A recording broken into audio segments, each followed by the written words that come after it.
but he's placed almost straight.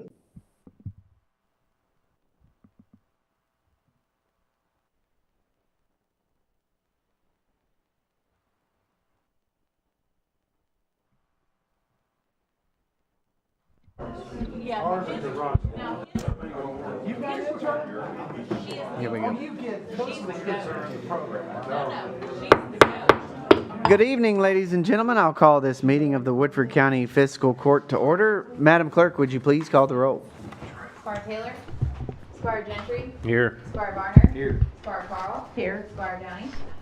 Squire Blackburn. Present. Squire Gill. Here. Squire Brown. Here.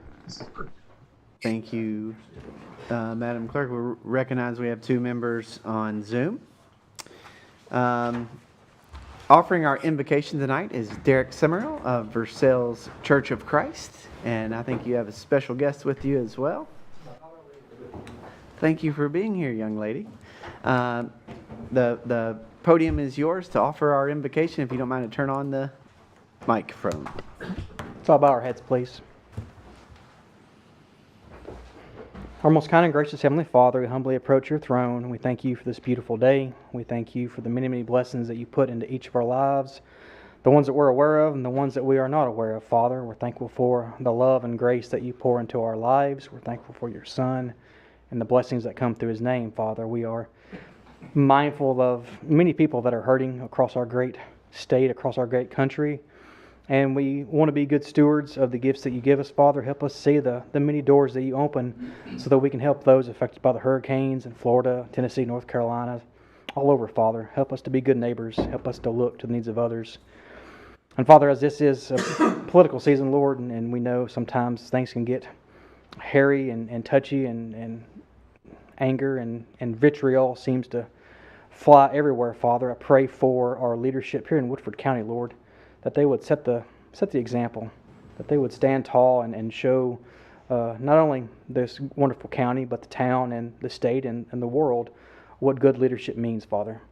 To be able to be strong and stand on their moral grounds, to be willing to reach across the aisle and try and understand what their differences might be, Father, and find common ground. We're thankful for all those who are willing and who want to serve this great county. Just please bless them and their families in a very special way. Help them to do what's right for Woodford County, and may we all strive together to be one of the best counties, one of the greatest counties in the Commonwealth, Father. Just thank you for hearing our prayer. Help us when we fall short. Forgive us when we fall short. Help us to forgive each other, and help us to walk together as one. Thank you always for hearing our prayer. In Jesus' name, amen. Amen. Thank you, Mr. Summerall. We appreciate that. Thank you for being here. That's a really good segue into the good of the county. Oh no, I'm sorry. We will, if you are able, please rise for the Pledge of Allegiance. I pledge allegiance to the flag of the United States of America and to the republic for which it stands, one nation, under God, indivisible, with liberty and justice for all. Even though Woodford County preceded this great United States of America, I would not put the county before the country, excuse me. We will have our Pledge of Allegiance there. And but that was a great segue into the greatest county in the Commonwealth, Woodford County, and we have a wonderful Good of the County program tonight. We have a special guest with us. We have a future 2024 inductee into the Kentucky Motorsports Hall of Fame, a son of Midway and Woodford County, Mr. Danny Ray White.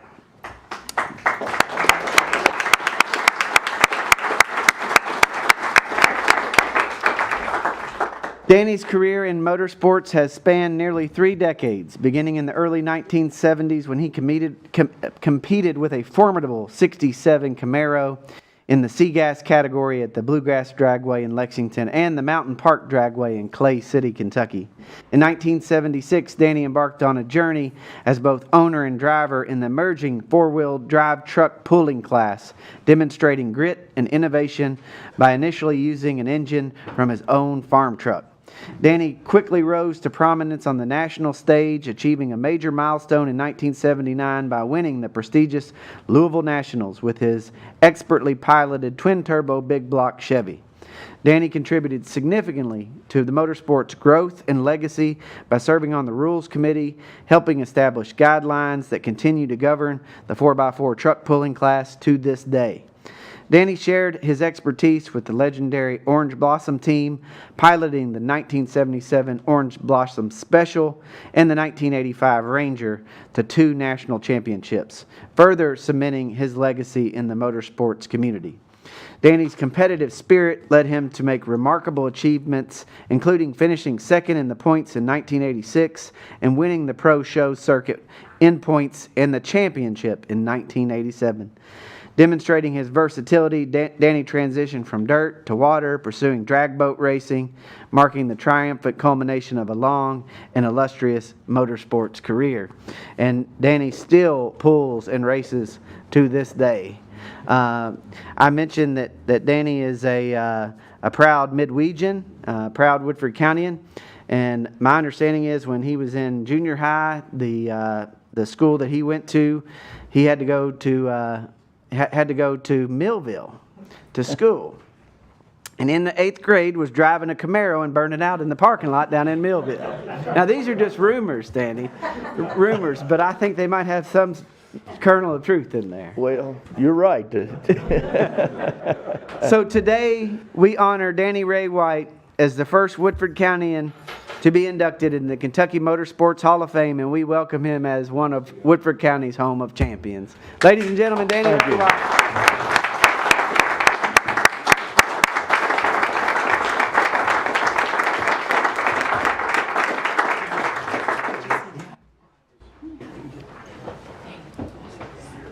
Today I'm welcome to sharing words with the important community. Well, this is a great honor being here tonight, and it's a great honor to be inducted into the Motorsports Hall of Fame. I know a lot of you don't know nothing about trucking and tractor pulling, but a lot of us here do. And it's something, and Darryl can tell you, it's hard work. It ain't all pleasure. But I really appreciate you all, each and every one of you. We appreciate you, Danny. Thank you. And if I could get you over in front of our sign as a champion in our home of champions. So, Linda, Danny will be inducted on November 2nd, and he will still continue to pull, right? I'm planning on it.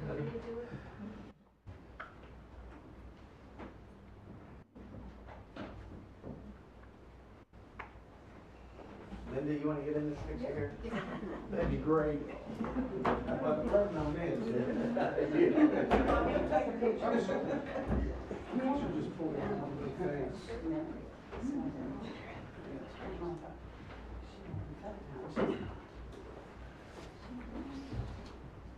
Scott's got a fancy contraption there. I don't know if there's any Emily in Paris fans here, but it's a gag for my daughter.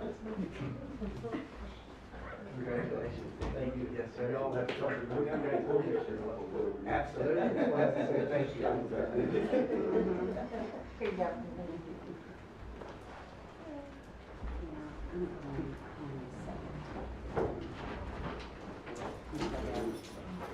You are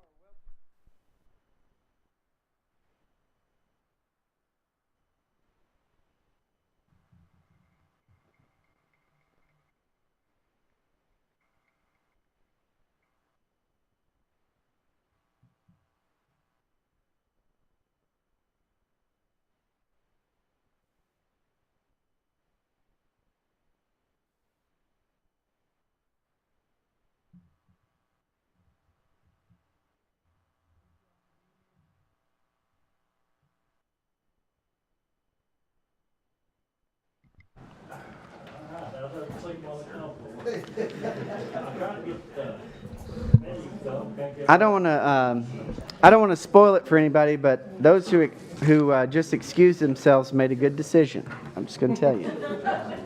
The meetings are very exciting. I mean, they're very, very exciting. But I would like to take one more indulgence, if I may. Woodford County lost a great Woodford Countyan on October 11th. We lost the former magistrate, James Douglas Matthews. Everybody knew as Doug Matthews. Doug Matthews was a great man. My understanding is, Squire Gill, he sat in District 7 seat there for years and served as a magistrate. He passed away on October 11th here in Woodford County at Taylor Manor. But he was born in Versailles on June 20th, 1937. He graduated from Versailles High. He graduated from Western Kentucky University, where he played football under the legendary coach Jack Clayton. He served our country in the Marine Corps. He was a Versailles police officer and a member of the Versailles Fire Department. He began his professional career in 1960 with Kentucky Utilities as a meter reader. Over the next 22 years, he advanced to several positions within the company and was named District Construction Superintendent and continued there until 1982. In 1982, he began a 25-year career as president of the Shelley Construction Company, and in 1996, he became the senior vice president of Davis H. Elliott Company until his retirement in 2007. Doug was a faithful member of Versailles Baptist Church. He ran the sound and radio broadcast for the Sunday morning services for many years. He served as a Woodford County J.C. as the president and state director. He was a member of the Woodford County Parks and Recreation Board. He served several years as a basketball referee and official, was active in Woodford County High School Boosters Club, and was the president of that organization. I mentioned he was a member of the Woodford County Fiscal Court, and he was a co-chairman of the gubernatorial campaign for Martha Lane Collins. He co-led the effort to develop Woodford County's community stadium, which was instrumental in saving the county hospital and supported the continuance of the Jack Jewett House, Linda. So Doug was an amazing man, and he's survived by his wonderful wife, Ethelwyn, who we send our thoughts and prayers to. He was a great Woodford Countyan, and we send our prayers and condolences to his wonderful family, but he left such a legacy and an impact on our community that we all still benefit from to this day. So if you would join me in a moment of silence in honor of Doug Matthews.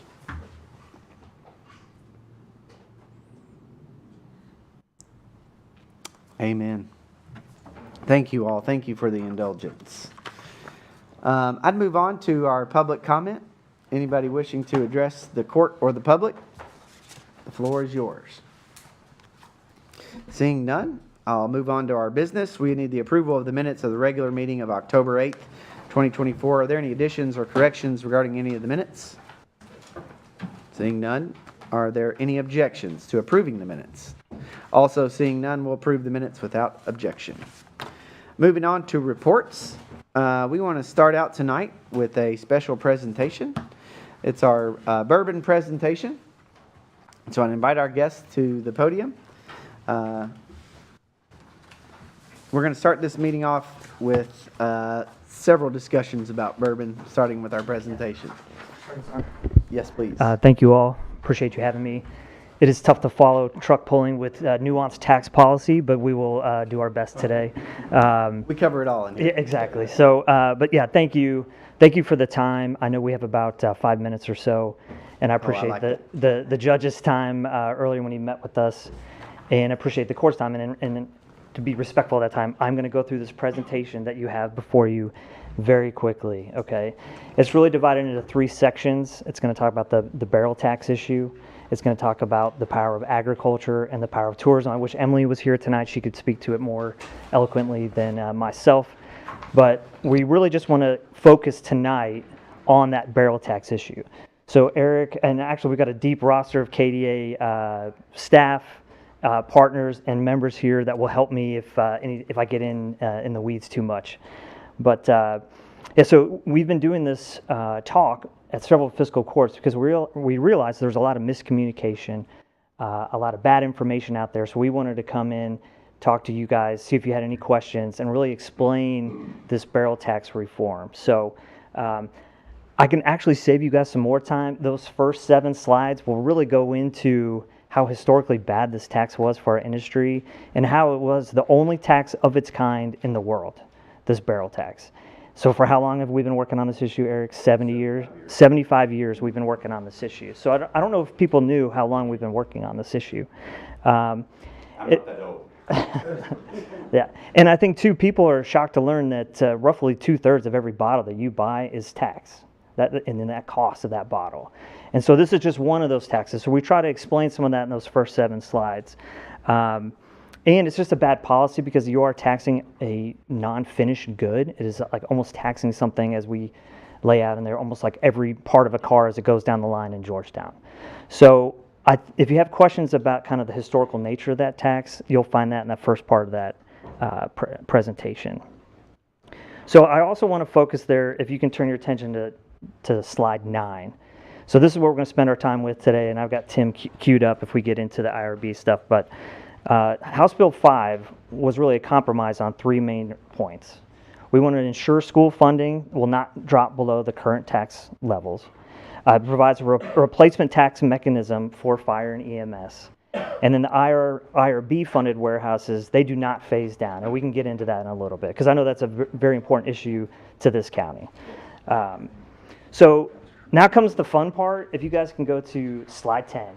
So I'm going to do my best, because we really feel like this, the barrel tax graph really shows some of the new data that we've gotten. So some of the earlier slides talk about how much the taxes have gone up over the years. And that first line, that kind of parabolic, is that the word I want? Parabolic line, that just shows each year what the tax collection would be on the barrel, on the bourbon industry, okay? Hopefully you guys can see that in the blue. We also have just that baseline level of what the tax rate would be right around that $50 million, because we just got the numbers in, Eric, and it's around $60 million, which is the highest it's ever been in our industry. So what we try to do is show that shaded area that over the next 10 or 11, 12 years, based on current projections, you guys are still going to be getting more money than ever before this 20-plus year phase down begins. Okay, so I hope I've explained that well, but we feel like this graph really does a good job of showing that you guys are going to be getting more money over this next decade or so. And this is just based on some conservative numbers that the team has come up with our economic team. So I hope any questions on that, because I know that's kind of tough on the graph. Okay. Now, I want to get into a little bit of the IRB stuff, and Tim, I might call you up here, because I think that's an important point for you guys. So, Tim, if you want to spend 2 minutes just walking through the other report that you guys have in front of you from Tim. So I was before you, Judge Kay, in the fiscal court maybe about a year ago to talk about House Bill 5 and the changes. Sorry. Oh, yeah, certainly. So the presentation my presentation, basically is the same presentation you've seen before, but we've updated the numbers basically. So I think the key takeaway for the fiscal court is slides 4 and 5 show your actual barrel tax numbers up to date. So slide 4 is these are local tax revenues generated from barrels that are stored in IRB warehouses. So slide 4 is just IRB warehouses. You can see through 2023, local tax revenues were about 1.3 million. The county general fund piece of that was about 95,000. On slide 5, and you can see the progression, by the way, since 2014. Obviously, what happened since 2014? Well, Woodford Reserve Distilleries has gone gangbusters. I mean, building lots of warehouses, storing lots of barrels. On slide 5, this is not just the IRB barrels, but also the non-IRB barrels. And there's quite a bit of distilled spirits in Woodford County that are not related to Woodford Reserve, that are not in these IRB warehouses. So on this sheet, you can kind of see the IRB warehouses at the top. Those are the ones that tie back to the page before it, page 4. The non-IRB, these are distilled spirits by other distilleries in Woodford County that they have that are paying tax revenues. So this sheet actually shows kind of combined revenues. And one thing I'll mention, Fire District is not on this page 5 because we don't know for the other distilled spirits how much is actually in a fire district or not. But otherwise, these are your total numbers through 2022. The key thing about House Bill 5, and we've had a lot of local communities getting really concerned about, hey, we issued these bonds. We lived up to our side of the bargain in helping these distilleries grow, and now the barrel tax is going to phase out. Well, the legislature recognized that the kind of the quid pro quo with distillers for the local governments is we would come in and ask for an IRB. That would provide a property tax reduction on the land and building. In return, the community would get the revenues on the barrels. So in House Bill 5, when it was passed, while it does phase down the barrel tax, it doesn't phase it down for any barrel that's in an IRB warehouse. So on this page 5, if you look at that top line, the IRB distilled spirits, that number will not phase down over the life of the phase out period, basically. On the non-IRB distilled spirits, that's the number that does slowly phase down over time. But as Adam talked about, the projection is it's going to go up quite a bit before it goes down. And I can tell you on your last IRB that you issued, I think it was 2022, that was for 8 new warehouses. And I think only 2 or 3 have been built. So you've got another 5 warehouses to be built, barrels to be loaded, and those barrels, because they're in IRB warehouses, won't phase down over that phase out period. So I'm happy to answer any questions, but those are basically the current numbers for the county. Yeah, and I'll just end by saying we hope that graph kind of, and you did such a good job of explaining that, is it really buys you time to work on future models for revenue coming in, but it also just shows that excess money that will be coming in based on these projections. All right. And you want to go over some of the economic impacts as well, Bourbon? Is that part of the end of the slide? Yeah, and we've got all those numbers in there. I feel like that's Eric's bread and butter, his sweet spot of just hitting you with the numbers if you want to take us home. Real quick, you need to give me a presentation. Eric Gregory, I'm president of the Kentucky Distillers Association and a proud Midwegian for the past 17 years. So yes, we're very proud, again, of the economic impact that bourbon does have on the entire state of Kentucky. And Woodford County is one of the main recipients, not only in employment and output, but also in corn production. So you'll see here on slide 12, and these are numbers that were compiled by Dr. Paul Coombs, a noted economist from the University of Louisville, who does this for us every 2 years. There are almost 1,200 people employed by the bourbon industry in Woodford County. The output is over $417 million. That's an annual number. Labor income, wages, and salaries, you'll see it's almost $200 million there. 6 distilleries, and again, then you have taxes, taxes, taxes, taxes. So again, Woodford County, again, you're a great place for the bourbon industry, obviously a historic place, as Emily says, a birthplace of bourbon. 6 distilleries that are fantastic corporate citizens, we believe, especially Brown-Forman at Woodford Reserve, Castle and Key, and some other ones. And they're growing, and that's a good thing for us all. So as Tim and Adam mentioned, with the addition of these new warehouses, especially since they're RBs, you're going to continue to get more tax revenue each year than you ever have before. So that was one of the reasons that we compromised on that issue when House Bill 5 was made, because we did feel that those were contracts, those were agreements we had with the counties and other, not just Woodford County, other areas of the state. We didn't want to pull back from them. We wanted to honor that as long as those contracts were in place. And see if there's anything. So I'd open up the floor for any members of the court that have any questions about the presentation. I would just note that what I really appreciate is we had the conversation. It was a difficult conversation about House Bill 5. We had some discussions about that. We've had some successful conversations in passing the IRBs. We've had a good relationship in working with our bourbon partners. But for you all to come address the House Bill 5 issues and how it actually impacts and discuss that with us is important. We had an earlier tax discussion this year, I think, where there was some question about whether our fire district in particular was impacted. And our understanding at that time was that it would be, but I think you've shown that that's not the case, which is good news. Yeah. Yeah, so basically, there were certain local taxing districts were protected as part of the phase out, recognizing that they provide, critical services to the community and to the distillery warehouses. And so, even though the barrel tax will phase down basically for school districts, fire districts, and emergency medical service districts, if they see a reduction in revenue below a base year, which for schools was 23, for fire and EMS is 25. If as a result of the barrel tax phase down, they see a loss in revenue, then there will be a replacement tax levied on the distillers to make that up. So they're protected from any downside on that. And that's good to know, because I think we were unclear about that piece of the legislation. And so thank you for explaining that.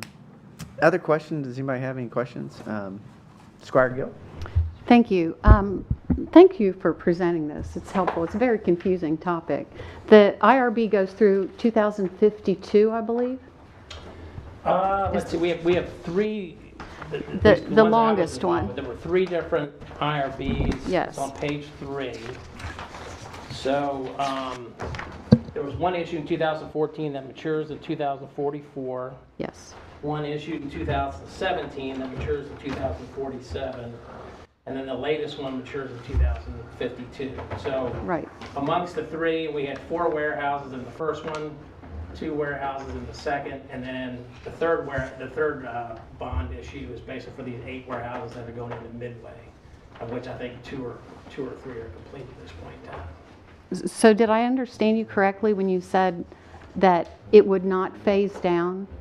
That the barrel tax would not phase down through 2052, the life of this bond? Through the end of the phase-out period. So the way the legislature structured it is that the tax ends in 2043. For non-IRB barrels, it reduces over a 20-year period slowly. For IRB barrels, it does not. So they pay the full rate, but it is repealed in 2043. But even with both, when it comes to schools, fire, and EMS, wherever they are, within this, everybody's numbers are a little bit different. But basically, whether they see a reduction during the phase-out period or if they see a reduction because of the termination of the tax in 2043, they get made whole by the distilleries.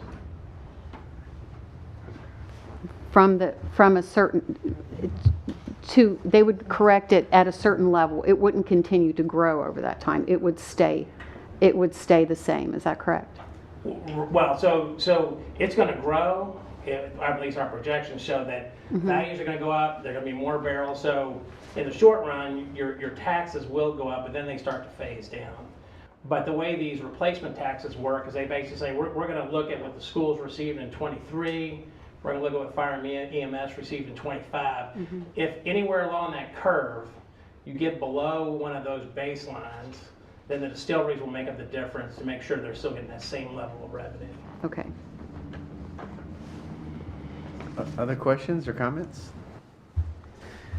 Thank you all for presenting. Thank you for being here. Eric, thanks for being here as well. We had 2 great Midwegians here. One truck pull, one bourbon. Just don't mix them together. It'll be all right. Y'all are welcome to stay. We do have another bourbon-centric piece of business. We have the request from Brown-Forman about our easements. We have the attorney for Brown-Forman and Woodford Reserve, Mr. Steve Rochelle, to answer questions and discuss what's being asked of the court. If you don't mind to turn on that mic, sir? I'm happy to. Can we put the thumb drive up, please? As Judge Kay has indicated, I'm Steve Rochelle, the attorney for Brown-Forman, doing business in Woodford County as Woodford Reserve. And we are requesting 2 easements this evening. One is for access through the existing warehouses and property that Woodford County owns because of the before mentioned IRBs. There are 7 completed warehouses, and 2 under construction for a total of 9. And shown in green in that tract, we own that, we own that property. We recently acquired it from Mr. Freeney, and we are seeking a development plan from the Planning Commission in order to develop that, develop those warehouses. In the process, before the Planning Commission, they wanted direct access from our new warehouses shown in green to the Midway Georgetown Road. And we thought the best way to do that would be through a routing shown in yellow, which goes around a warehouse, an existing warehouse, down to the Midway Road. And the only way we can do that is with your all's permission. We are your tenant, but we need permission for that access. And it makes no sense for us to build our own road when we have this access road right next to us. So that is easement number 1. Easement number 2, which is shown in purple, it would be from our property line to a spillage, let me get the term right, a spillage containment pond, which in the event of an emergency would prohibit any spillage in any of those warehouses from matriculating down to the South Elkhorn Creek. And we're all aware of what happened at Wild Turkey over in Lawrenceburg. Those are our requests. It will save us a lot of money to have to reconstruct a road and an additional containment pond. I'm here for any questions you may have, and Mike Beach from Brown Foreman is here as well. Thanks for being here, Mike. Mr. County Attorney, you want to talk about the legal requests of the court? Yes, Judge, and I will say this, I find it interesting, and I don't know if it's coincidence or strategy, that it was a shrewd move to have to preface this request with, for the easement, to get something from the fiscal court with a presentation addressing and allaying the questions and concerns the fiscal court has understandably had over the phasing out of the barrel tax. So Mr. County Attorney, it was pure coincidence. They walked in and they were like, "What are they doing here?" And either way, it works well for Woodford Reserve and Brown Foreman. Mr. Rochelle and I had some discussions. Ms. Mattingly and I had reviewed this, and you might explain, Mr. Rochelle, what you already have. So in one sense, it appears you don't need to get this easement agreement, a formal easement agreement based on what you already have, but the roadblocks you had in attempting to utilize it for the development plan. So why don't you go into a little more detail on that? I will, and thank you. In order to build the green warehouses, we have to file a development plan with the Planning Commission, and they have said to us, as I said before, they want access down to the Midway Road. As your tenant, we have the right to grant easements and so forth on property that you own, but we didn't think it was appropriate to do so until we brought this matter before you all. And of course, the future may hold that the green warehouses may be held by a different entity other than your tenant, which is at this time Brown Foreman. No plans in that regard. Does that address your questions, Alan? Well, the need for a specific easement agreement versus what you have already in our lease. So is that not sufficient to satisfy planning and zoning? It is not sufficient. Okay. It is not sufficient. Because we have, on the one hand, the fiscal court owns the property subject to the IRB, and we have a lease to operate it. We've built the 7 warehouses and 2 additional under construction. And on the other hand, we have land owned by Brown Foreman. And to the Planning Commission, that doesn't mesh. We have two separate legal title holders. Our consultant says we have to have a direct access to the Midway Road. Okay. And the reason we had this discussion, Judge, in court is because we would be hard pressed to advise the court to do something that may be redundant, just to give a greater level of comfort or as a cautionary note. But if there is and can be shown a specific need, then yes, I can understand advising the court to go forward with the easement agreement. And I think that's where we are now. If the court is satisfied with the representation as to an actual need beyond what they already have, then the court should do that, with the understanding the court's only role would be to direct and authorize the judge to sign off on it. Your client will have all the responsibility beyond that, fees, filing, everything. The only role of the court would be to direct and authorize Judge Kay to sign that. Is that your position and understanding, Mr. Rochelle? Yes, sir. Okay. So, Judge, based on that representation, and the easement itself is fine, it would be appropriate, I think, for the court to go ahead and approve this easement agreement. Thank you, Mr. County Attorney. Thank you, Mr. Rochelle. Squire Gentry. Yeah, I need to recuse myself because the company I work for does work for Brown Foreman. Thank you for that recusal. It's before the court. Is there a motion to act upon the advice of the county attorney to authorize the judge executive to sign the easements as presented from Brown Foreman? Motion by Squire Downey. Second by Squire Blackford. Now to open up the floor for any questions or discussion. Seeing none. I have a I'm question. sorry. Thank Squire you. Gill, you're recognized. Will there be any expenses to the county related to this? That's my concern. Any expense at all, snow removal, anything? No, ma'am. Okay. That's Thank why I you. said that they would be responsible for any and all That costs. is in the easement, and we are maintaining the access road anyway, and we will continue to do so, and we have the legal obligation to do so with you all.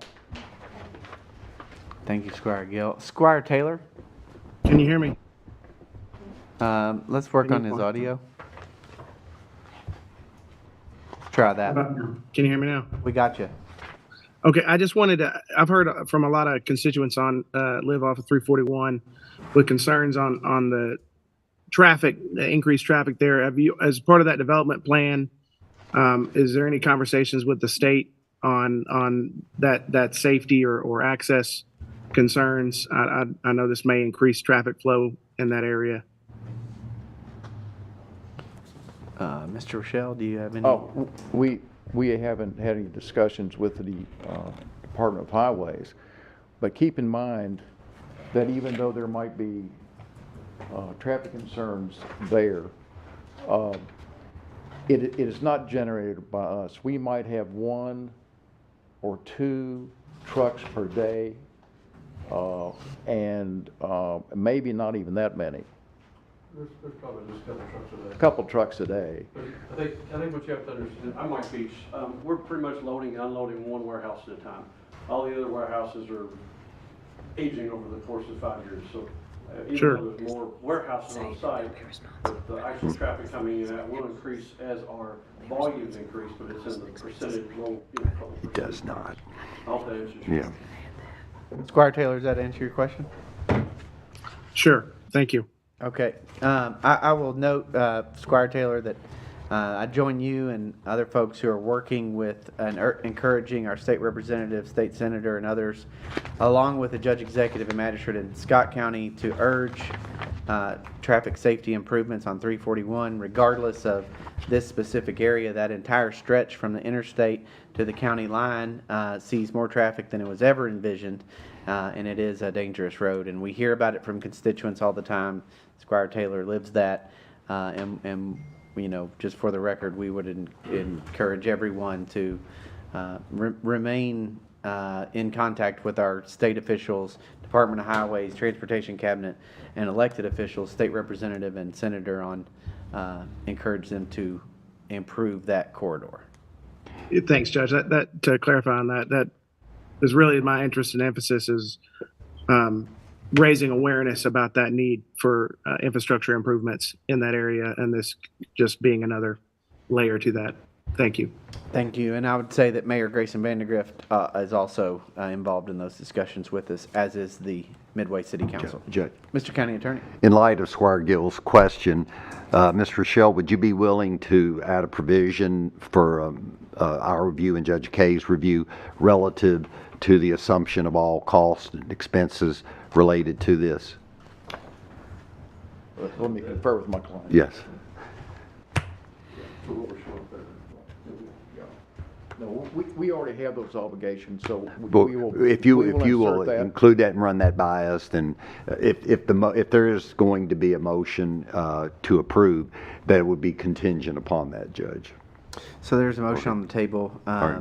Squire Blackford, would you remove your second? Squire Downey, would you amend your motion to include the contingency thereon? So amended. Second. There's a motion and a second back on the table. We'll open up the floor for any additional discussion.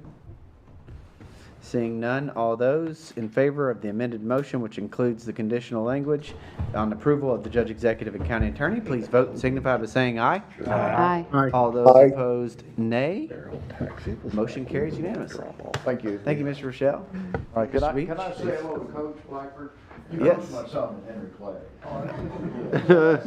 Rochelle. Oh, man, you're just a little short guy. You're a great coach. Thank you very much. Appreciate it. We tried to forget that he went to Henry Clay. I'll put that in the story. Hey, thank you all. Thank you all for being here. Are you a devil too? That's not. I will, all right. That's not the only short player he's coached. All right. Thank you all. Thank you for being here, Eric. Thank you, Mr. On behalf Boots. of ground foreman in Woodford County. Thank you. We We appreciate weren't you going to all. leave you back there all. All right. Madam Treasurer, do you mind to give us our report, please?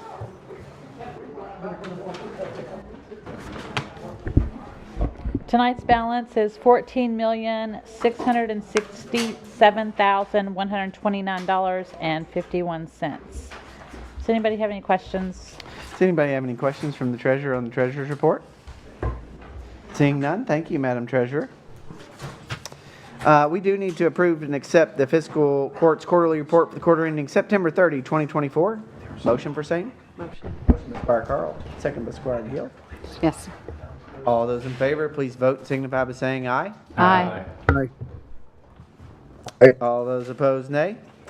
And the motion carries unanimously. I'd like to invite our new executive director of the Jack Jewett House, Ms. Linda DeRosset. She's joining us tonight for the first time as our contractor at the Jack Jewett House. And so, Linda, if you don't mind, turn on the mic. Welcome yourself.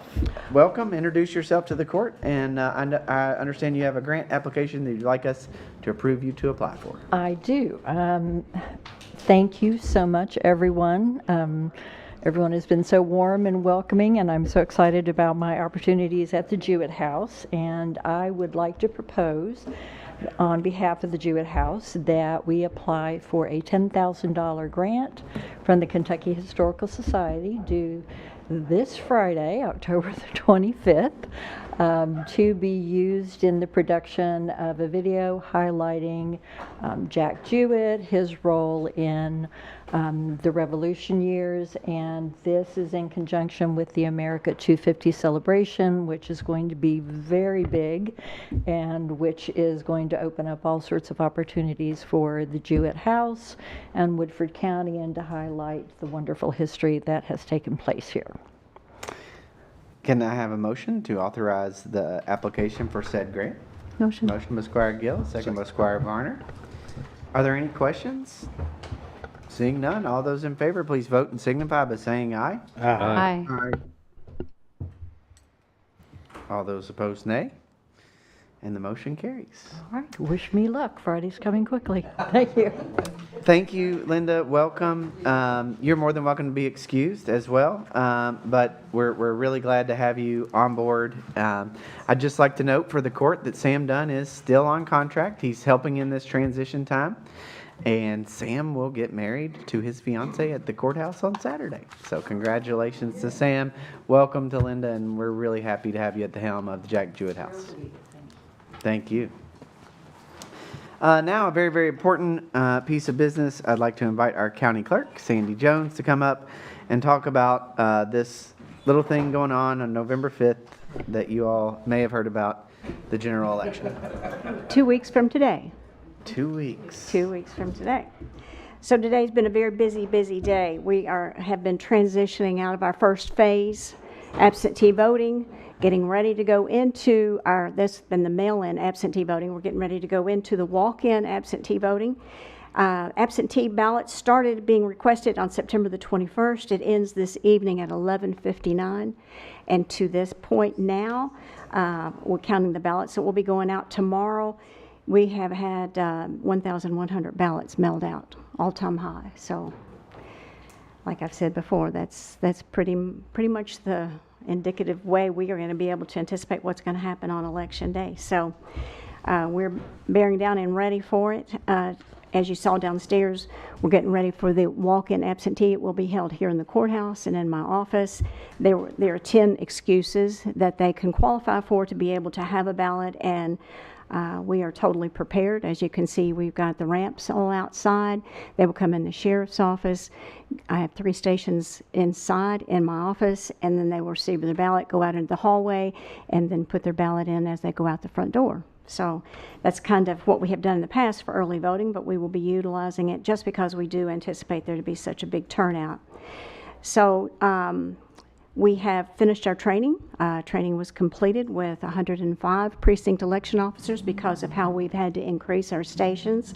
We're up to 105 precinct election officers. It was all completed on Saturday.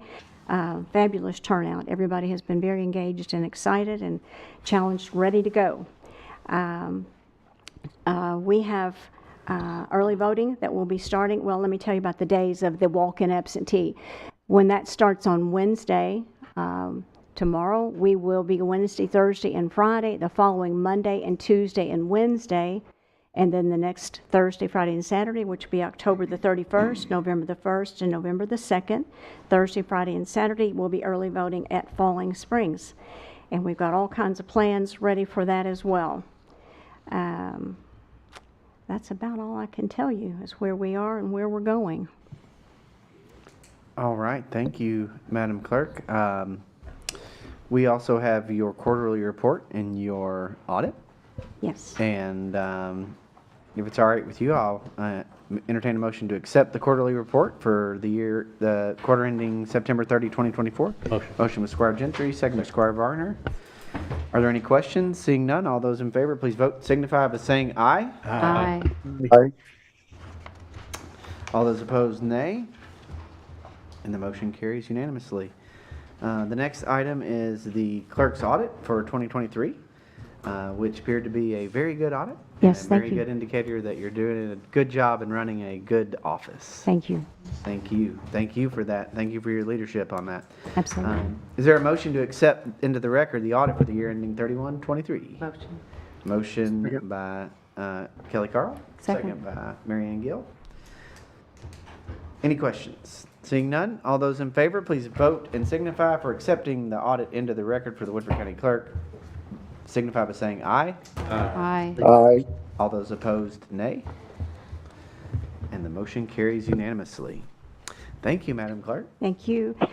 If I may, I have one other issue that has come up rather spontaneously. Could I make the court aware of this new audit that is going to be mandatory after the election? Yes, please. This is a post-election audit called hand-to-eye audit. It is set forth by KRS 117.383, Section 8, due to the passage of House Bill 53 in the 2024 regular session of the Kentucky General Assembly. This audit is referred to as the hand-to-eye audit because that word better describes what's taken place. It is going to be an audit to make sure that the voting systems are counted all correctly. So what we will be, the watered down version of this is that the County Board of Elections will be appointing 2 different political party members to be that auditing team. We will maintain party parity, of course. We will be determining the date and the time, but most counties will be following the November 7th at 9 a.m. I would like to, hopefully, we will be able to use the fiscal court because it does have to be recorded, and it has to be a room recording, not actually showing exactly what they're doing. They've mandated a lot of specifics about how this audit is to be conducted, but the main part of it is that we will have no idea what machine or what race it is that will be audited. We won't know that until November the 6th. They will inform each county of that specific race and the specific machine. So luckily, instead of what they wanted in the beginning, all machines and all races to be audited to make sure all machines are accurately counting the ballots, we were able to have it passed through this House bill that it would just be one machine and one race. So we will be breaking open the machines. We will be, like I said, under video. And it will be accounting to make sure that every count, the Democrat and the Republican count the same amount of votes that's counted on the tape that comes out of the machine from election night. So we gearing up for that, and I will make sure that the fiscal court will be available on that date. Each county is eligible for a $5,000 reimbursement for expenses incurred to conduct this. The county will pay the expenses up front, and then we will apply for reimbursement, and the reimbursement should be paid back in December. Thank you, Madam Clerk, for that update. You're welcome. And I would note that I heard that the Secretary of State, Michael Adams, said that there are roughly 12,500 Kentuckians, both political parties, that will work on these elections. Our elections are secure, they're safe, they have integrity, they're not connected to the internet. There are not a lot of the problems and misinformation that have been going around, and what I'm proud to say is I know about our elections here, and I can speak from firsthand experience that you run a top-of-the-line election that has the utmost security and integrity, and it's a great reflection of you and your employees and our great county poll workers. Thank you. Thank you. Any other questions or comments regarding the election, or comments or questions for the county clerk? Squire Varner, sir. Sandy, just want to say thank you for all your late hours, and I come through and I see you're still here. So I know this election means a lot to you, and you're going to make sure that everything's right. So thank you very much. You're welcome. Thank you so much. Thank you, Squire Varner. Thank you, Madam Clerk. Is that all? That's all you got? All right. Anybody else? We're good? Thank you, thank you. How about Director Chandler?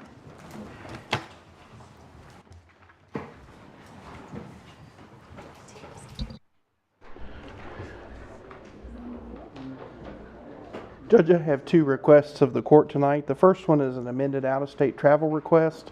The court previously approved 2 of us traveling to the International Association of Emergency Managers Conference next month.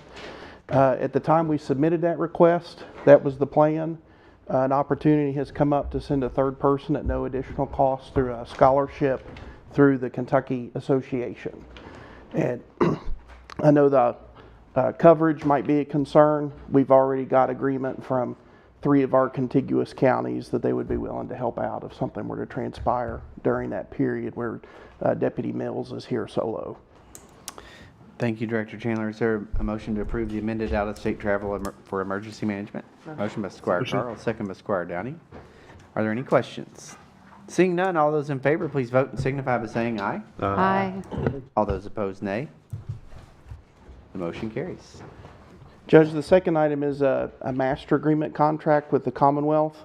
This is the legal vehicle that will allow reimbursement to occur for FEMA disaster 4804, which was the Memorial Day weekend severe weather. Is there a motion to approve the memorandum of agreement between the Commonwealth of Kentucky Department of Military Affairs, Division of Emergency Management, and the Fiscal Court for the FEMA Public Assistance Program for the May 2024 storms?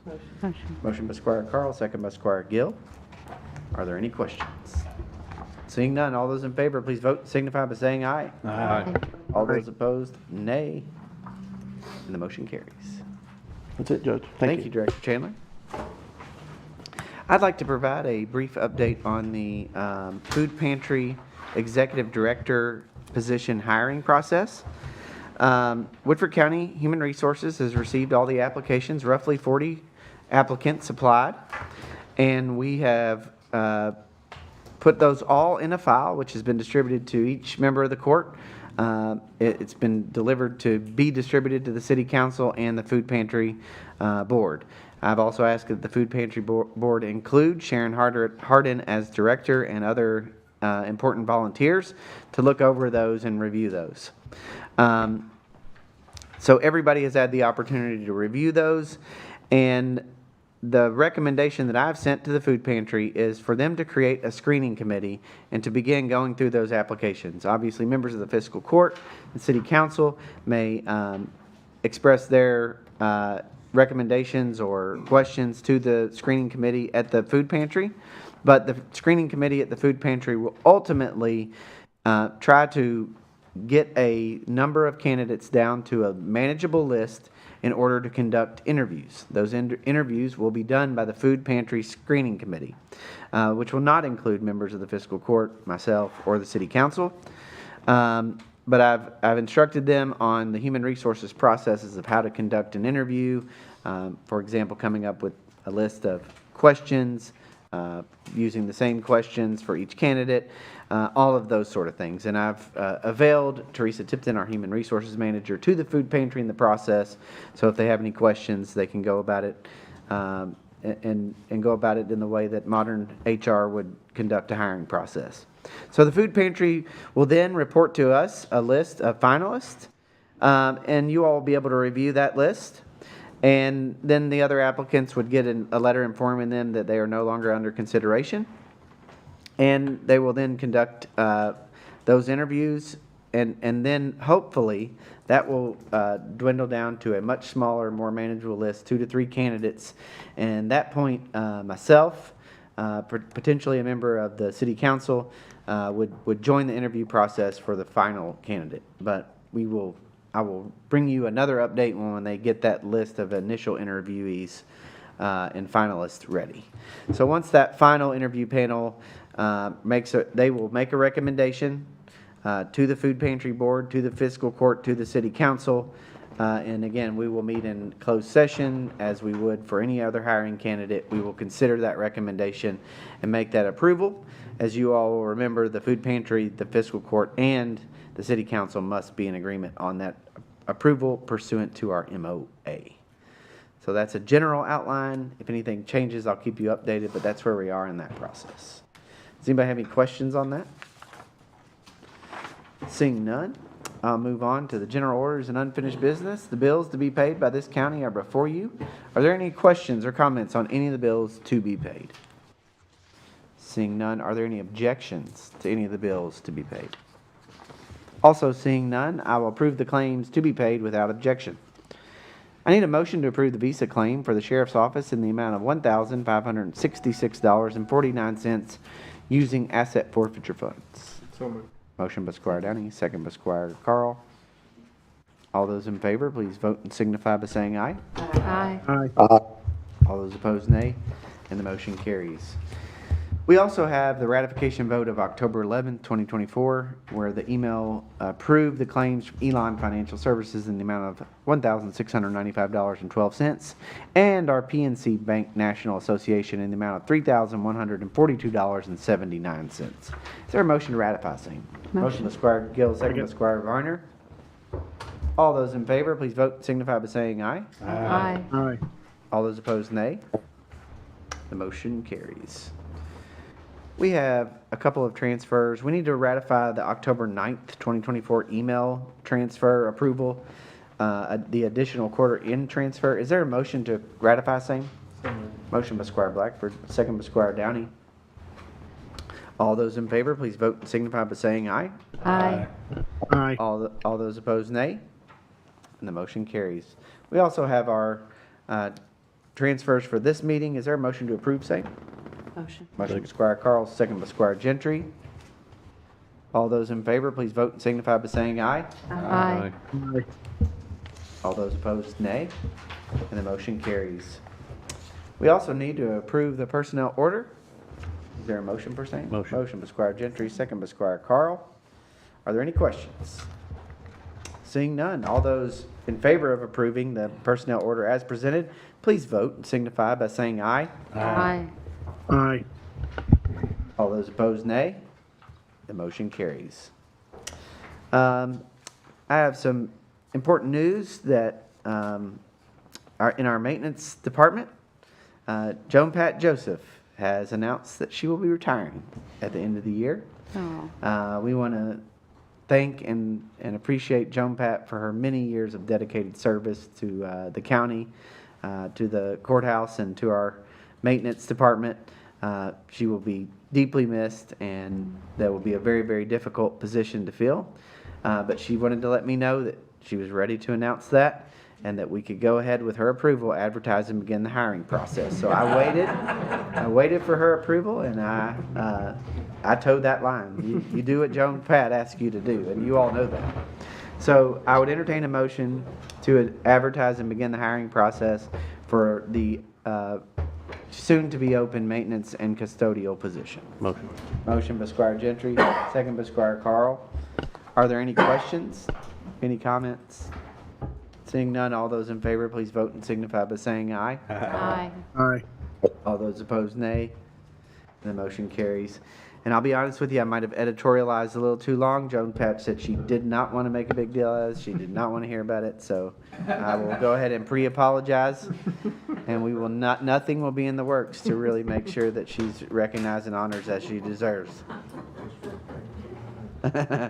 All right, moving on to the proposed second reading of ordinance 2024-09, animal care and control ordinance. Is there a motion to approve second reading of ordinance 2024-09, an ordinance amending the Woodford County Animal Control to Woodford County Animal Care and Control in Chapter 90 of the Animals Ordinance of the Woodford County Code of Ordinance? Motion. Motion by Squire Gill, second by Squire Carl. All those in favor of having second reading of same, please vote and signify by saying aye. Aye. Aye. All those opposed, nay. And the motion carries. Mr. County Attorney, sir. Thank you, Judge. This would be a summary second reading of that ordinance amending Woodford County Animal Control to Woodford County Animal Care and Control in Chapter 90 Animals Ordinance of the Woodford County Code of Ordinances and for all other purposes. The mission of this government is to have a department not only to address public concerns and thus control of animals, but also, if not primarily, to address the health and welfare of the animals the department may come across or is tasked to deal with, so hence to care for these animals. So be it ordained by the fiscal court of this county that the office of Woodford County Animal Control shall for all purposes hereafter be known and designated as Woodford County Animal Care and Control, and all references to animal control in Chapter 90 Animals of the Woodford County Code of Ordinances shall be interpreted to mean and refer to animal care and control. This being a second reading, this ordinance is final, although it does need to be published in summary form within 30 days. Thank you, Mr. County Attorney. Thank you, Judge, and congratulations, Director Katner, because I know this was very important to you. Yes, thank you for your leadership, Director Kettner. I'd like to also entertain a motion to approve the second reading of ordinance 2024-08 relating to a zoning map amendment and preliminary development plan for Tool Properties LLC, 106 Kids Mill Road. And I would defer to Squire Brown to offer that motion. I make a motion, Judge. Thank you, Squire Brown. Second by Squire Varner. Seeing no questions, all those in favor, please vote and signify by saying aye. Aye. Aye. Aye. All those opposed, nay. The motion carries unanimously. Mr. County Attorney, sir. Yes, Judge, thank you again. This would be also a summary second reading, this time of an ordinance relating to the zoning map amendment and preliminary development plan to Properties LLC, 106 Kids Mill Road, A2RR and residual districts, A1 Agriculture District.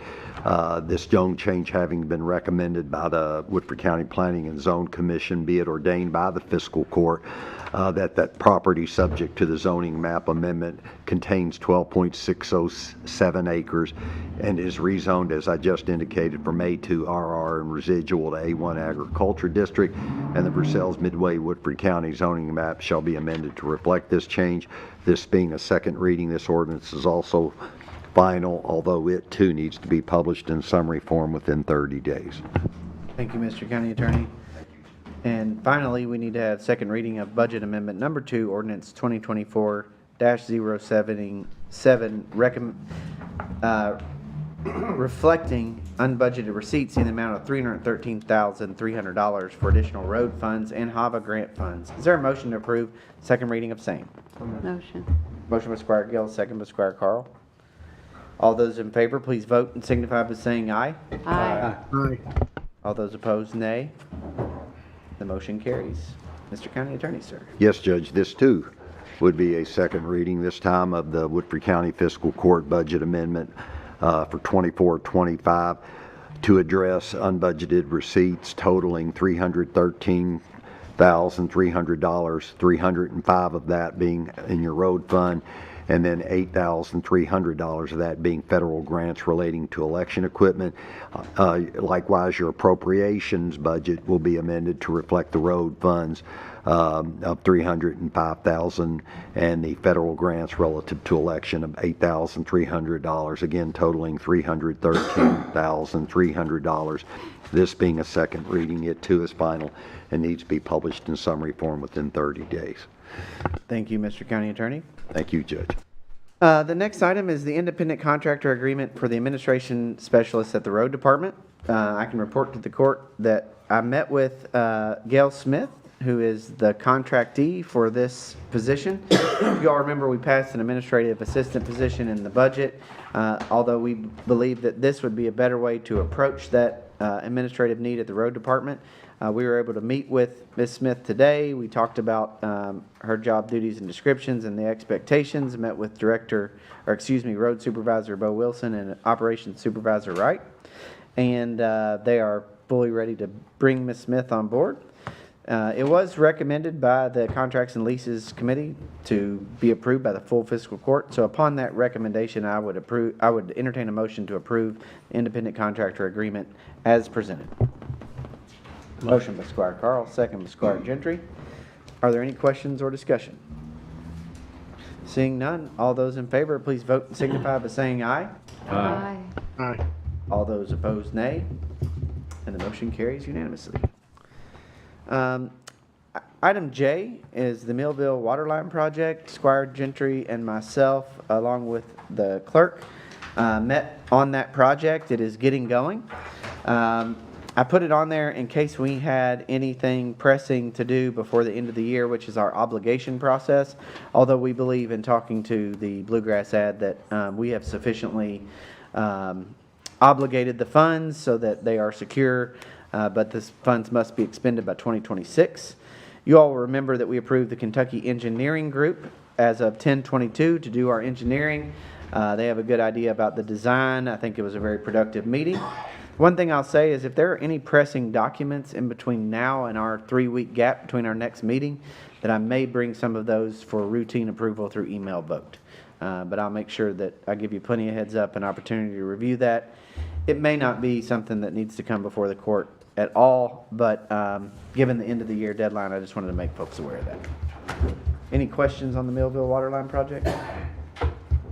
Seeing none, I'll move on to new business.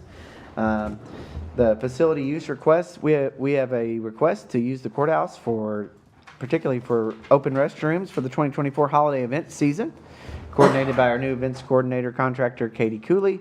The Christmas tree lighting, December 6th, 5 to 7 p.m. Santa Shuffle and Parade, December 7th, 1:45 p.m. to 9 p.m. And Christmas caroling, December 14th, 5 to 6 p.m. Is there a motion to approve same? Motion by Squire Carl. Second by Squire Downey. Are there any questions? Seeing none, all those in favor, please vote and signify by saying aye. Aye. Aye. All those opposed, nay. And the motion carries unanimously. So, in talking to our second floor team, the special bill pay meeting that we have at the end of the year, we are recommending a date of December 20th, 2024 at 9 a.m. Traditionally, it is on a Friday, and traditionally it's at 9 a.m., but it's not always on a Friday. I would ask you all to look in your look at your schedules and make sure that that is not a conflict for you. We can also have folks join us via Zoom. Excuse. Yeah. What was that date again? December 20th, 2024. Kelly is talking that she needs 9:30. Yeah, I do. Sorry. Well, you got to be the bad guy. You got to say, I got to have 9:30, and everybody else has to. Okay, I gotta have 9:30. Does anybody have any objection to 9:30? They probably like it. I do. Put it long, see? Thank you. It's good, works. I trust women in leadership. All right. December 20th, 2024, 9:30. I'm going to entertain a motion to tentatively set that date. We'll put it on our calendars. We'll make sure we adequately notice that. It's a simple bill pay meeting. There's not a lot going to go on there, but it'll be at December 20th, 2024 in this courtroom at 9:30. Zoom option will be available for those who need. Are there any questions? Is there a motion for same? Motion. Motion by Squire Gentry, second by Squire Blackford. All those in favor, please vote and signify by saying aye. Aye. All those opposed, nay. The motion carries unanimously. All right. Madam Clerk, in that long list of business, was there anything that we missed? All right. Squire Brown, anything from you, sir? Nothing. And thank you, Judge. Thank you, Squire Brown. Squire Taylor. Let's see. Squire Gentry. Yes, this Saturday, the 26th, the Halloween trunk or treat will be at the Millville Community Center at 6 o'clock, followed by the carnival at 7 o'clock. Thank you, Squire Gentry. Squire Varner, sir. Yes, sir. Thank you, Judge. Just today was KCA Livestock Innovation Center groundbreaking down at the UK farm, and it's going to be a real education center for livestock, and looking forward to it for our county, and it's going to be a great center for us. Thank you. Absolutely. Thank you, Squire Varner. Squire Carl. Thank you. Squire Gill. I have nothing. Thank you. Squire Blackford, sir. Just I want to thank, on behalf of NAACP, we want to thank the community, our donors, and our sponsors, and our attendees. We had a sellout, an outstanding evening, and Justin Pearson being our speaker. I want to thank you also for attending, Judge. Yes, sir. And the City Sales Council. So we want to thank all of our who supported us. We had a sellout. So a great evening. Thank you very much. It was. Thank you, Squire Blackford. Squire Downey. Just a couple items to tick off real quick, Judge. It's homecoming week. We got a homecoming parade this Thursday, and then Sunday they're doing a walkthrough at the soon-to-be old high school, I believe from 1 to 5 for anybody wanting to go relive their glory days. And then also on Sunday is Spooktacular downtown from 4 to 7:30. And then lastly, if you haven't seen yet, Woodford County was just highlighted with an article in Southern Living, so be sure to check that out. I always wonder where you get this information, sir. Mr. County Attorney. Thank you, Judge. I just wanted to spend a minute or two bookending the moment of silence at the beginning of our meeting for Doug Matthews with a second tribute to him. I served on the fiscal court with Squire Matthews. He was an excellent magistrate. He was always attuned to the needs of his constituents and to the county as a whole. And he always carried himself and comported himself with dignity and distinction. Doug was part of the groups that made two great saves in Woodford County, Woodford Hospital and the Jack Jewett House, both of which were basically, to use a hospital term, on life support. But the fiscal court and the community came together to revitalize both and to guarantee their continued existence and their respective prominent roles in our community. Doug was also part of the core group that championed the construction of Community Stadium out at our county park. Some people may not recall, that was a massive undertaking at the time, and we got a crown jewel in our park as a result of those efforts. So in closing, I just wanted to say it was a privilege and an honor to have known and worked with Doug. Always the gentleman to me and to everyone. My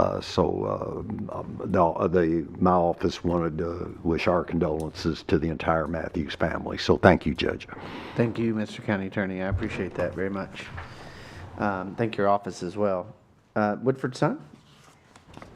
If I can be indulged just to echo what you did and what Alan did, I remember Mr. Matthews very, very well in high school, and those of us probably all do.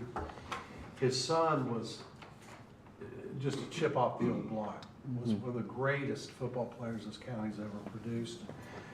Played at Vandy, one of the earliest top executives at Nike, and I got a nice email from Mark, so keep an eye out in this week's Sun, a letter that he sent. But the thing I always remember about Mr. Matthews was he just comported himself with such dignity and just cared about everybody. I mean, it's been a long time since I've shed a tear or two when somebody that old, and I didn't know that well past, but I mean, what he did for this community, you know, it's just, we lost a giant this week. It's kind of the way I felt about it, or last week. So, thank you for indulging me, Judge. Thank you. I never know where you're going to go, but that was very poignant. Thank you, Scott. Thank you very much. Gentry was staring lasers at me. No, I really appreciate that. I want to recognize that Spooktacular is this Sunday. Downtown, the courthouse will be a centerpiece in that, and invite everybody downtown to celebrate Spooktacular. I want to give you all notice that the Woodford County Employee Christmas Luncheon will be Thursday, December 19th. We're going to do it in the Market Pavilion, and we're working on the plans for that. Put that on your calendar. I also want to let you all know that Saturday, November 9th is before Veterans Day, and the Woodford County Veterans Commission is going to have their annual meeting at 11 a.m. at the American Legion Post 67, which will be followed by their annual fish fry. They'll be recognizing some veterans and making some important announcements about veteran services. And then finally, I want to give a big shout out to Woodford Soccer, who are in the State Elite 8. They have not been there or this close in many, many years. And we're rooting on the Kicking Jackets. We hope that they take down the state title. Silas Dom, Ian Sargent, the rest of the team, Bucky Greathouse, they are absolutely on fire, and they beat two really good teams that they weren't expected to beat to get into the Elite 8, and we're rooting